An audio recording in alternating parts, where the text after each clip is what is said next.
Hai semua, welcome back to channel Jejak Merlin. Balik lagi sama saya Merlin di sini setelah sekian lama kita nggak pernah chit-chat seperti ini.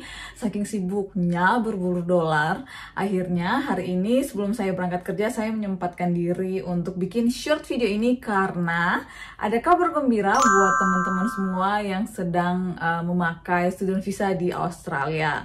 Nah, kalau teman-teman update soal news di Australia pasti udah tahu lebih dulu ya soal ini karena sudah banyak di sharing sama teman-teman yang ada di Australia. Tapi biar afdol, jadi Jejak Merlin bakalan sharing juga di channel ini biar siapa tahu ada yang belum update kan soal info dan kabar gembira ini. So, mau tahu kabar gembiranya apa? Yuk nonton sampai akhir ya.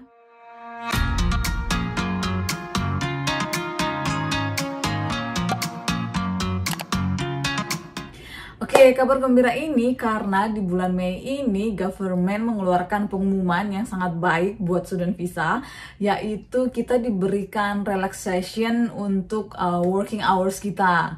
Nah, kalau saya sudah sering banget ya sharing di video saya bahwa student visa itu hanya boleh kerja 20 jam seminggu atau 40 jam fortnightly. Nah, karena adanya event pandemi ini, akhirnya government melonggarkan aturan itu, yaitu sekarang student visa dibolehkan untuk kerja lebih dari 20 jam atau 40 jam fortnightly dari aturan sebelumnya.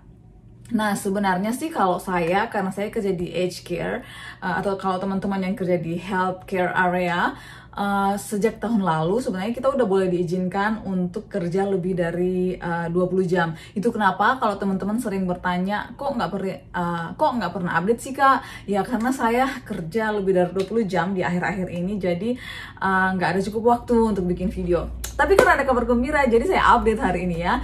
Oke, back to the topic.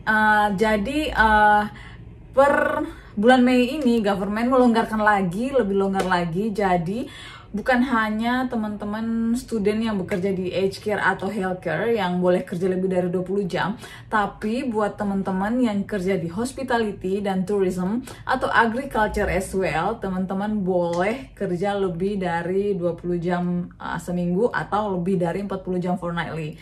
Anyway, linknya bakalan saya sertakan di sini ya guys, jadi teman-teman bisa baca sendiri.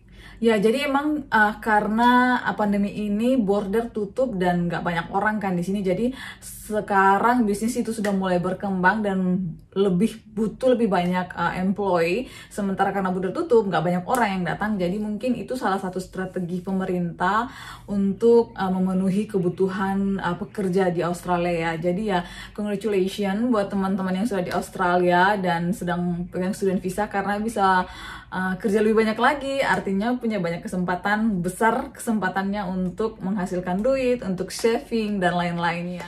Anyway, di sini juga saya akan update kabar gembira juga buat teman-teman karena 3 hari yang lalu saya ada sharing soal visa 408. Kalau teman-teman belum nonton ya, linknya ada di sini.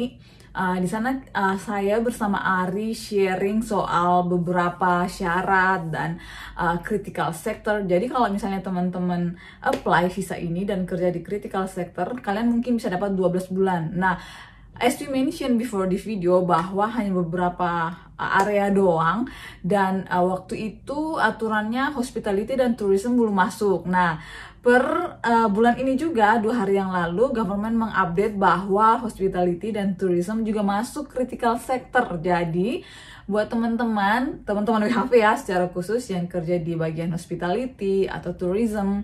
Nah, teman-teman kalau mau mengapply visa COVID ini 408, teman-teman punya chance juga untuk dapat visanya up to 12 months, which is teman-teman nggak perlu pindah tempat kerja ke aged care, ke child care atau tempat yang critical sector sebelumnya. Teman-teman bisa tetap di tempat kerja teman-teman dan tetap bisa punya chance untuk dapat 12 bulan.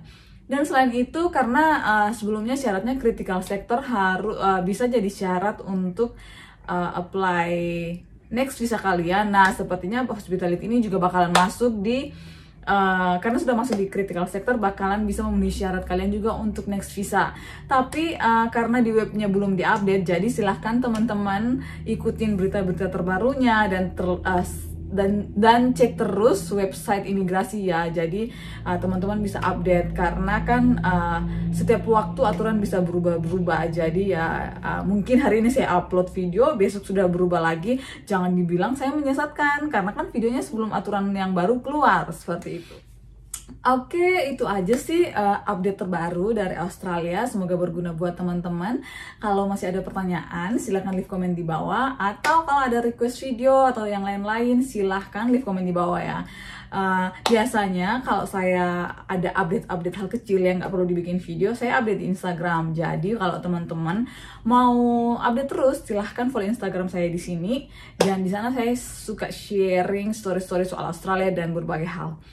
Oke, sekian dulu video dari channel Jejak Merlin. Terima kasih sudah menonton. Sampai bertemu di video selanjutnya. Bye-bye.